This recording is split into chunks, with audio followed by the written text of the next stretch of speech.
तो गढ़वाली में हमने अभी देखा कि जैसे ये जो हैं टिहरी, गढ़वाल, चमोली और उत्तरकाशी, ये दरअसल गढ़वाल वाला क्षेत्र ऊपर का हिस्सा है।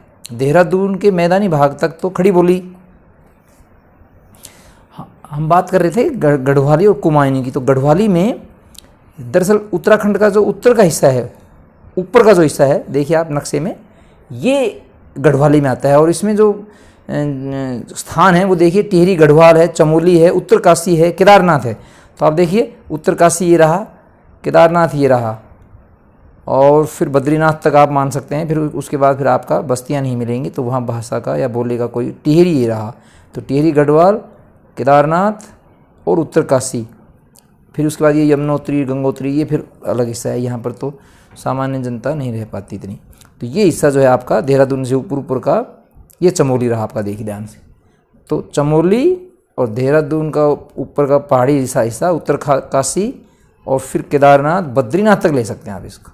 ये हिस्सा जो है आपका गढ़वाली का आता है। और जो नीचे का हिस्सा है दरअसल नैनीताल, अल्मोड़ा वाला जो, ये आपका आता है कुमायूनी में। तो पहाड़ी के हमारे दो वो हैं। पिथौरागढ़ भी देखिए आप, पिथौरागढ़ भी यहाँ कहीं है, ये देखिए पिथौरागढ़ सीमा पर यहाँ पर। तो पिथौरागढ़, नैनीताल और अल्मोड़ा, ये जो हिस्सा है नीचे वाला, ये आपका आता है कुमाऊनी में। तो गढ़वाली और कुमाऊनी, इसको हम उत्तरी पहाड़ी बोल सकते हैं, इसको हम दक्षिण पहाड़ी बोल सकते हैं। तो इस तरह हमारे ये, इस तरह हम पहाड़ी की जो दो बोलियां हैं इनका हम क्षेत्र बता सकते हैं। तो इस तरह हमने देखा कि हिंदी की बोलियों को हम 5 उपभाषाओं के समूह में बांट सकते हैं। और वो 5 उपभाषाएं कौन कौन सी हैं? हम राजस्थानी से आरंभ करते हैं, पश्चिम से देखिए आप, राजस्थानी। फिर उसके बाद है पश्चिमी हिंदी, जिसकी 5 बोलियां हैं। राजस्थानी में 4 बोलियां हैं। और उसके बाद पूर्वी हिंदी, जिसमें 3 बोलियां हैं। फिर आता है बिहारी, उसमें भी 3 बोलियां हैं। और फिर आता है पहाड़ी, जिसमें 2 बोलियां हैं। और ये कुल मिलाकर 17 बोलियों का समूह है। तो हिंदी भाषा में ये 17 बोलियां सम्मिलित की गई हैं। और इन बोलियों का आपस में बड़ा संबंध है। आप देखिए राजस्थानी का जो उत्तरी भाग है, शेखावटी वाला जो भाग है, वो पूरा हरियाणवी से मिलता है।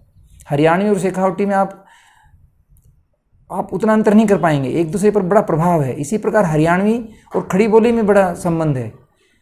यमुना के पूर्व में जो भाग है पश्चिमी उत्तर प्रदेश का, वो वहाँ बोलने वाली वो जो खड़ी बोली बोली जाती है वो, और हरियाणा में जो बोली जाती है वो, बड़ी समानता है इनमें भी आपस में।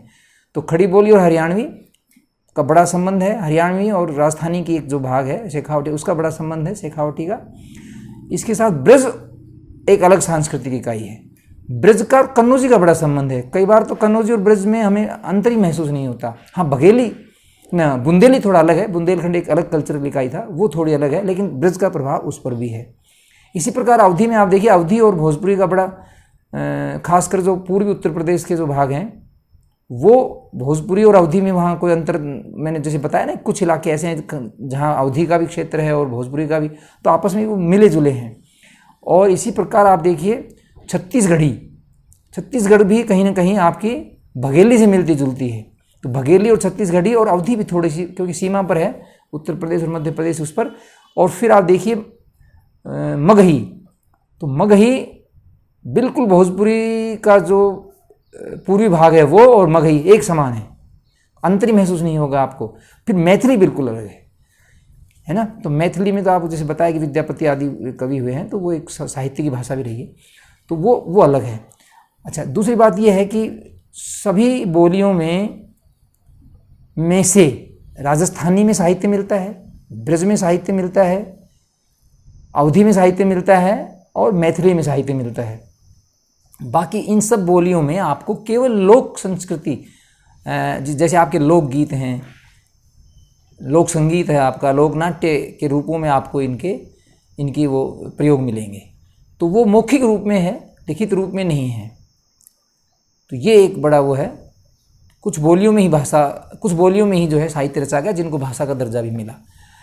इसके अतिरिक्त एक और बात जो मैं बताना चाहता हूँ बोलियों के संदर्भ में, कि इनका उद्भव अपभ्रंश के किन किन रूप, जैसे भाई मैं बता रहा हूँ कि हिंदी का जो उद्भव है और अन्य जो भारतीय आधुनिक भारतीय भाषाएं हैं, उनका उद्भव अपभ्रंशों के विभिन्न क्षेत्रीय रूपों से हुआ है। तो हिंदी का हम देखें खासकर, तो हिंदी का जो उद्भव है वो सौसेनी अपभ्रंश मुख्यतया, क्योंकि सौरसेनी अपभ्रंश में का जो क्षेत्र था वो राजस्थान, गुजरात और आपका हरियाणा और ब्रज क्षेत्र ये था। तो आप देखिए राजस्थानी, गुजराती तो अलग भाषा होगी, तो आप देखिए राजस्थानी की 4 बोलियाँ, पश्चिमी हिंदी की आपकी 5 बोलियाँ, ये 9 बोलियाँ सौरसेनी अपभ्रंश में हैं।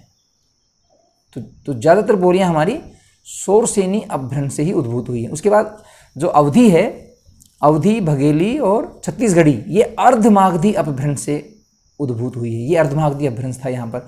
और इसी तरह जो हमारी बिहारी जो भाषा है और उसकी 3 बोलियाँ हैं, भोजपुरी, मगही और मैथिली, ये तीनों मागधी अपभ्रंश से हुई हैं। और ऐसे पहाड़ी का भी एक अपभ्रंश रहा है जिसको हम खस नाम से जानते हैं, खस अपभ्रंश। तो इस तरह सौरसेनी अपभ्रंश, अर्धमागधी अपभ्रंश, मागधी अपभ्रंश और खस अपभ्रंश, ये 4 अपभ्रंश के क्षेत्रीय रूप थे जिनसे हमारी हिंदी भाषा की बोलियां और हिंदी भाषा उत्पन्न हुई है।